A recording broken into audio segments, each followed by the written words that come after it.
So we'll start off with the traditional chant that's recited before any teaching session. And this chant basically puts everything into perspective. And it says, may that truth that we are all pursuing protect us, and may it nurture us, and may we work together vigorously to investigate and understand. So basically, every didactic session there is a potential for offense. Either the teacher is offended by the students offended by the teacher, or we're all offended by each other. And so the idea is that we should keep that, whatever is said in a teaching session remains in the teaching session, and we should never create enmity between us because of what is said within that session. Om Sahana Vavatu Sahanau Bhunaktu Sahaviryam Karavavahai Tejasvinavadhitamastu ma vidvishavahai. Om Shanti Shanti Shanti. I'd also like to pay my respect to the traditional custodians of the land and to their elders past and present. The subject is the unifying principles of yoga. A very broad subject, which I'm going to try and address in the most succinct way that I can. First of all, it is important to acknowledge that yoga comes from within the Hindu tradition, and yoga is one of the 6 classical schools of Hindu philosophy. The principles of yoga are universal in that they are not bound by dogma. So you can take the principles of yoga, the philosophy of yoga, and adapt it to whatever ideology you have. How you come to situate that philosophy and practice is your own artistic skill. So yoga is a word that cannot be translated by a single term in English, and it can only be defined. And even within the Hindu tradition, there are a number of different definitions of yoga. So Patanjali, who was the doyen of the yoga school of philosophy, he defined it as chitta vritti nirodha, which means the restriction of the fluctuations of the mind, or the quietening of the mind. In the Gita, which is one of the seminal textbooks of yoga, Krishna defines it in 3 different ways. He says yoga samatvam uchyate, which means yoga is balance and harmony. So it's creating harmony on 3 different levels. Harmony between people, between the animals and the environment, and between cosmic powers. So on these 3 levels, we need to create harmony and balance, and that harmony and balance is what is termed as yoga. A second definition he gives is yoga karmasu kushalam, which means yoga is skill in action, and action always involves others. How do we skillfully interact with other human beings, with the animals, and with the environment? Again, leading back to that concept of harmony. And the third definition, he says, is dukkha samyoga viyoga yogaha, which is a play on words. So his yoga means junction, union, balance, harmony. That's what the term means. It's cognate with the English term yoke, to join together. So he says that yoga is dukkha samyoga viyoga, which means the separation of one's connection with suffering is yoga. Now this feeds back into Patanjali's paradigm of what yoga is all about. He says the purpose of studying yoga, practicing yoga, is to overcome current suffering and to avoid future suffering.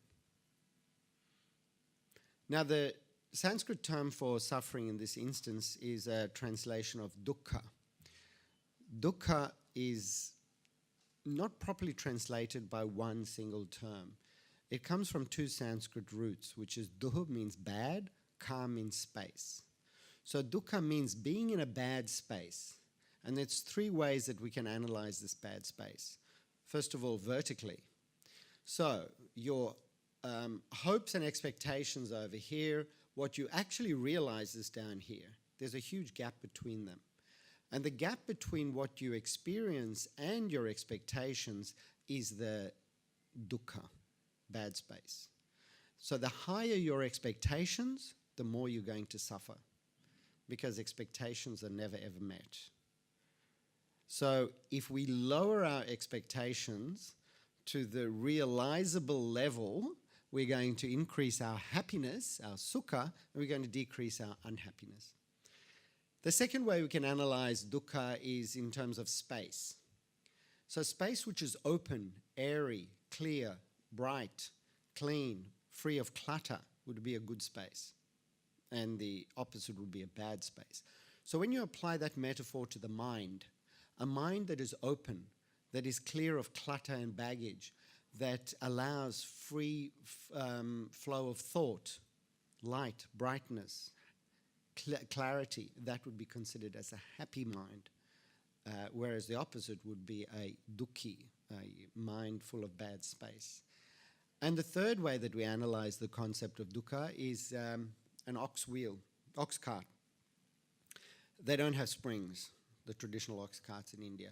And when the ox cart is new, the wheel aligns perfectly with the axle.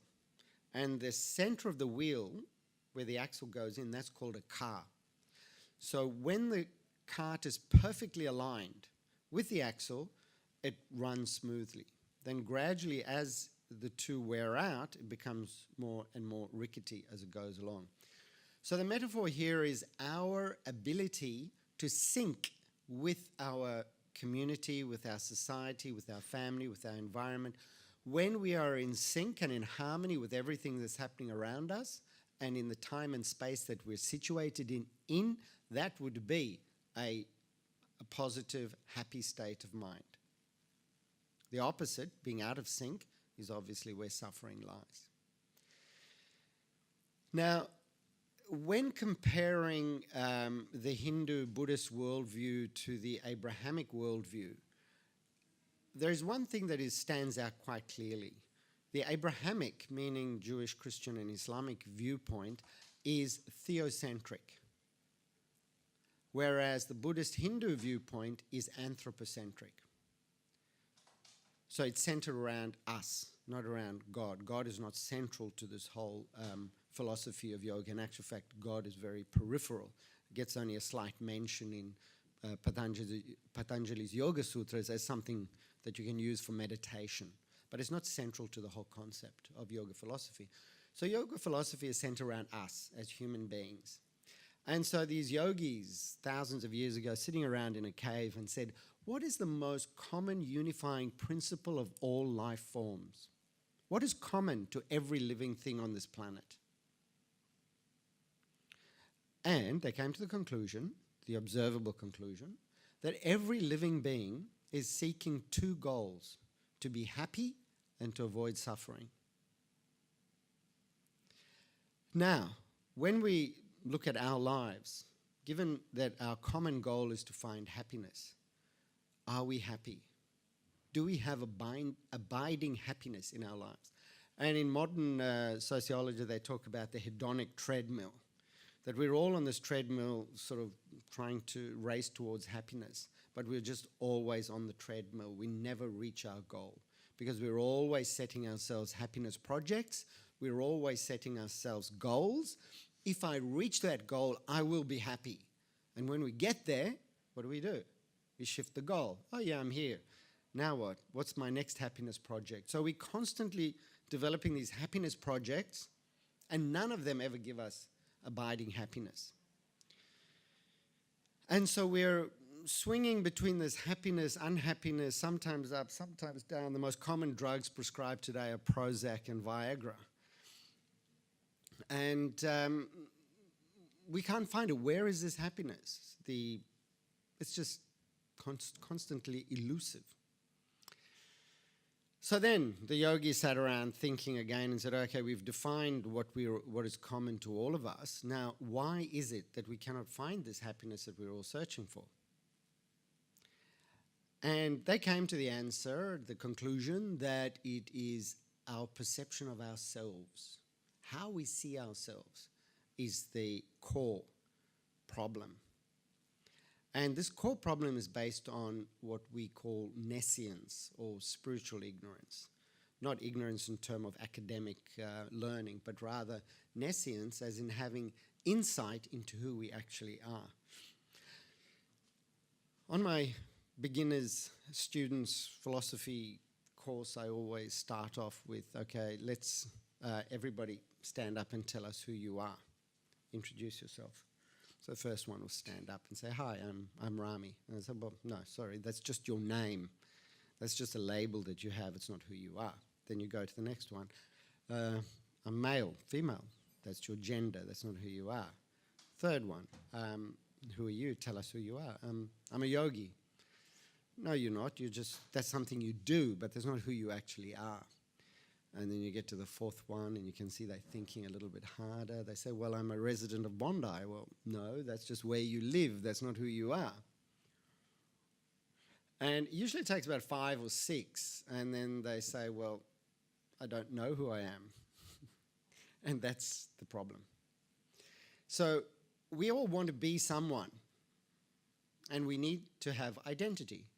So we get our identity through our gender politics, through our names, through our communities that we live in, through the communities that we adopt, through the interest groups, through what we do, through what we study, through our profession, what we possess. So all of these extraneous factors are means for creating and bolstering and validating an identity for ourselves. So we all have multiple identities. You've got identities as family members, in relationship identities, kinship identities, professional identities. Each and every single one of us has multiple identities. And each and every single one of those identities comes with a twofold pull. We call it as raga and dvesha, attraction and aversion.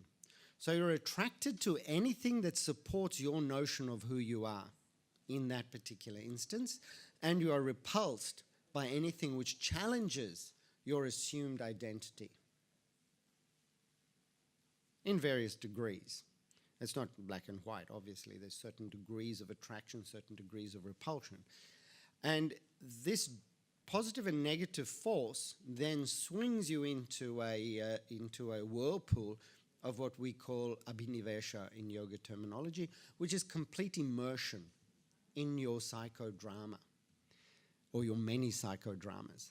So abhinivesha is like being going out for a surf on Bondi Beach and being dumped, and you're being swirled around inside that wave, completely controlled by your circumstances. And so that's what we're all at, that position where we're completely immersed in our psychodramas with this pull and push, and we're experiencing basically unhappiness, which is the default position. So even though you may have episodes of happiness, but you come back to your low-level neurosis, which is the normative condition of society. So this is the paradigm that Patanjali puts forward in yoga. Now, as I said before, this is not a dogmatic paradigm. This is a paradigm that anybody can use with any ideology. If you're an atheist, you can still use it. If you're a believer in a god or gods or whatever, you can still use this paradigm. It's independent of dogma. It's just a rational idea of what's happening in my life and what do I need to do.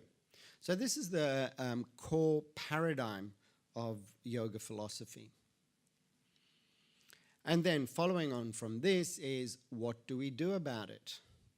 How do we get out of this attachment to our suffering, as Krishna calls it? This is dukkha samyoga. Samyoga means the involvement with our suffering.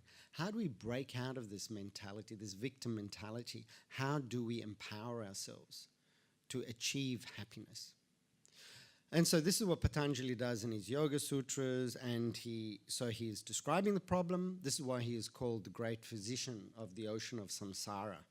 So he has described, done a diagnosis, and he says, okay, now what do we do about it? So the work that we do is changing our perspective of ourselves. It's analyzed. Swadhyaya is one of the key principles of yoga practice, which means self-analysis, study, looking at ourselves. So this is done through the means of meditation. So the Yoga Sutras are basically about, there's very little about asana practice. There's actually one verse, one sutra, which says, asana sukham stiram, that the posture should be steady and pleasant. Not that beginners in yoga would not consider Padmasana to be a pleasant, but it can be steady. But when you practice it, you get to steadiness and to comfort. So the idea in yoga also is connected with mind-body. Mind and body are connected. They work together as one. So if you want to work on your mind, you need to start working on your body. And the body is the basis, it's the field upon which everything else is going to be constructed and which the seeds are going to be planted and the fruit going to be reaped. So this is why we start with asana practice. So when our bodies are fit and healthy and pliable, we can then sit in meditation and we can start looking within. So the stages of Patanjali's scheme is what we call as dharana, pranayama, dharana, dhyana, samadhi. So pranayama, once you've done your asana practice, you do your pranayama, you get your air channels open, get the breath flowing, and then you start concentrating on the process of working with your mind, looking at yourself. So this is not a lecture on meditation, so we'll skip over that and we'll just move on.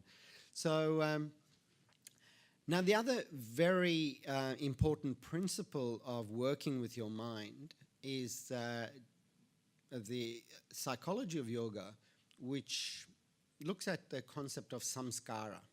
And this is very important. A samskara means a putting together. How does our mind work? And this is, obviously I'm giving you a very sort of brief version.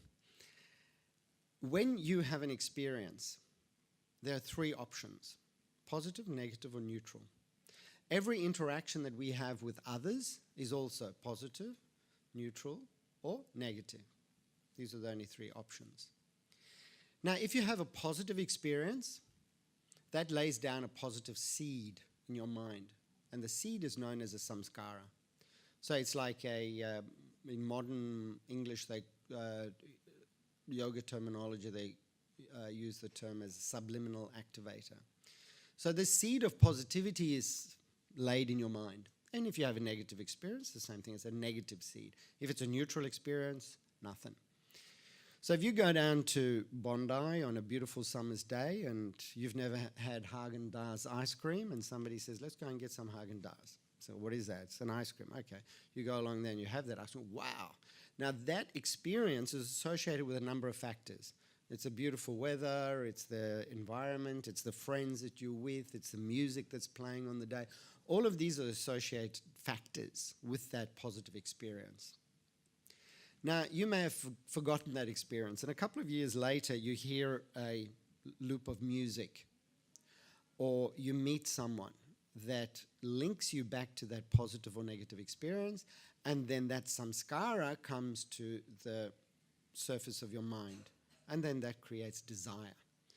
I want to go and experience that again. So if you go to Bondi, you get to buy your Haagen-Dazs, you have that, you have 2 tubfuls because it's so nice. And then as you keep on reinforcing that samskara, it becomes stronger and stronger and eventually leads to what we call in yoga terminology as vasana, which means a habitual pattern formation. So now you've addicted to Haagen-Dazs. Now eventually this is going to lead to you buying a franchise. So you can be saturated all around you 24/7 with Haagen-Dazs. So that is how samskaras are set up. Now a bunch of samskaras is what creates your personality. So when a child is born, this is based on the premise of reincarnation. Every single child is born with a whole bunch of samskaras. And any mother will tell you that children have different personalities. Even I was with some friends last night, they had dogs that were twins and both of them had different personalities. So children are born with personalities. They're born with these subliminal activators. They are not born as tabula rasa, which is a clean table that you can then put on whatever you want. So they've got their personalities, and these personalities, we believe in yoga philosophy, come from a previous person because they are cumulative.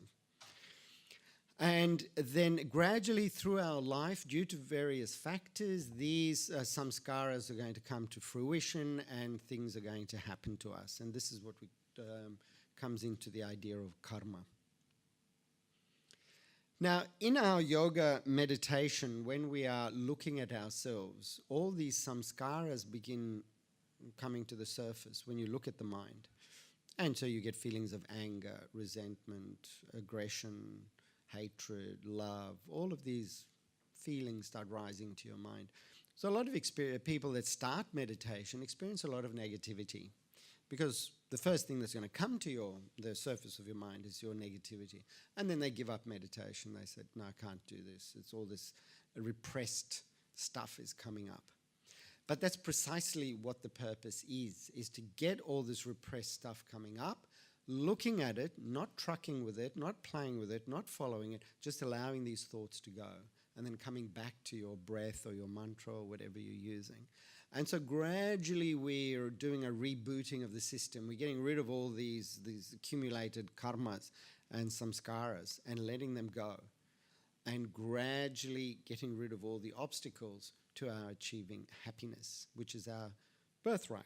It's our basically our nature is Sat Chit Anand, which Sat means being, consciousness, and Anand is bliss. So we're essentially blissful, but this blissful nature of ours has become encased with all this negative stuff that we've accumulated over many births. So this is basically what yoga philosophy teaches. And then from there, Patanjali, in the final chapter, says, right, I'm going to give you the medication to your ills, to your unhappiness, to your self-absorption, to your psychodrama. And there are 4 pills you need to take every day, 4 times a day. The first is Maitri. Maitri means friendliness. It means loving kindness. It means opening up to others, allowing others into your space, not being shut off, not being self-absorbed, narcissistic, but rather opening up and listening to others. It can be as simple as that, just listening to others' stories, to their narratives, to their problems, to their issues. And then from that, allowing them into our space. So just being a welcoming person is the first pill, which is quite bitter for most of us. The next one is even more bitter. It's compassion. Here, compassion is not just feeling sorry for others. It's actually begetting a desire to alleviate the suffering of those that are suffering. So that is called karuna. And that is harder. To be just an open person is basically a negative state because you're not doing anything positive. You're just opening up a space for others to enter into and approach you. And here you're going on to a more proactive stage in which you are doing stuff to help others, to alleviate their suffering, to becoming a benevolent presence in the world. And then the third is mudita, which is even harder. Mudita means empathetic joy. It's rejoicing in the happiness of others. But it also means not being an obstruction to the happiness of others. And the best example of this would be you have a long-term lover and you're very happy with your lover. Then one day, lover comes home, looks a bit pensive, and you say, "What's bothering you, darling?" And you say, "Oh, I don't know if I can talk to you." "You can talk to me. I'm practicing Maitri, right? I'm open. Come and talk to me. And I'm also doing compassion, by the way, as well. So come and talk to me about your issues." So your lover says, "You know, I found somebody else." And your immediate joy is mudita, empathetic joy. "Wow, that's great. Do they make you happier than I do?" "Yes, actually they do. Fantastic. So how can I facilitate your unification with this object of your love? And of course, all us yogis that are practicing this would be spot on there. Say, great, let's do this.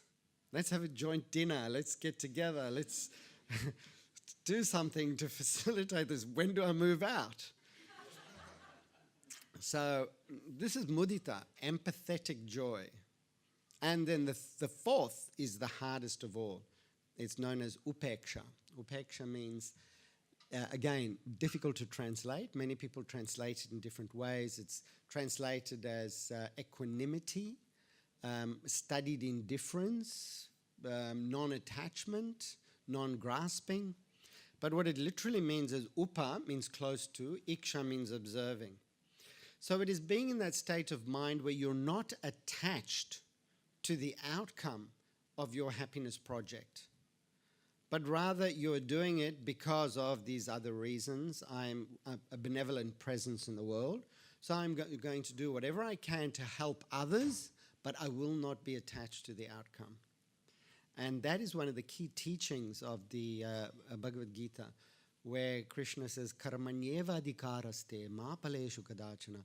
Your duty is always to act in the most skillful manner, but do not be attached to the outcomes of your projects. Because the outcome of every single one of your happiness projects does not depend on self-effort. It depends on the effort that you put into it. And every single happiness project involves others.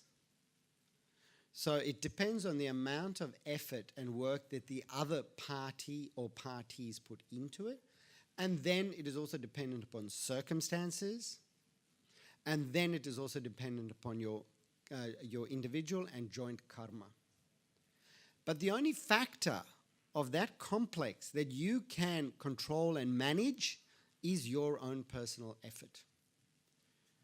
So being attached to the outcome and being totally invested emotionally and intellectually in the outcome is foolish, to say the least, because you're limited by what you can do.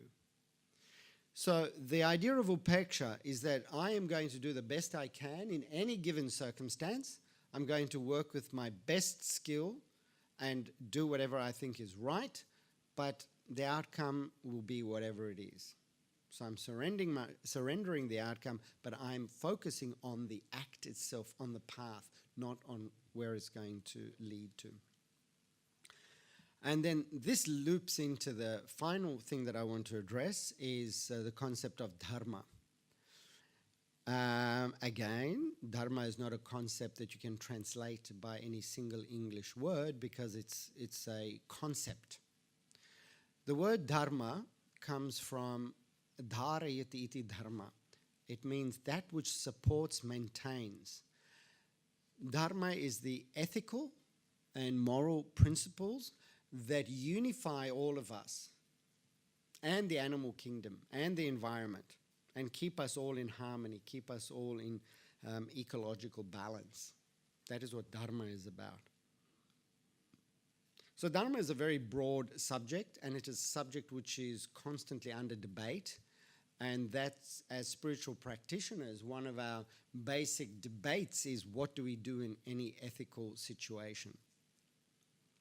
And the Mahabharata, which I'm sure some of you would have heard about, the great epic of India and Southeast Asia, is all about dharma. And the literature is structured in such a way that it brings up controversial issues, knotty issues that don't have a definite answer. And they say, okay, let's discuss this.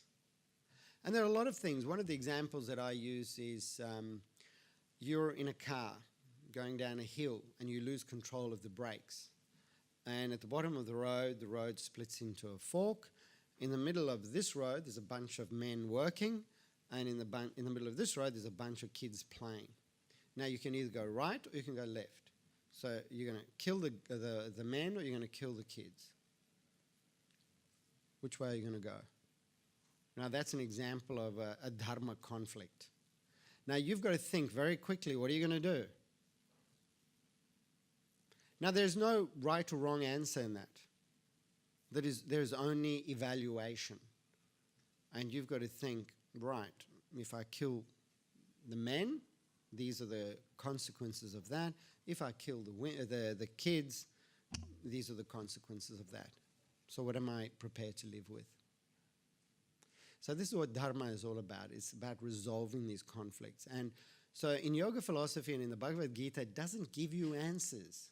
It gives you principles that you can work with in order to come to your own conclusion and create your own personal happiness. Thank you.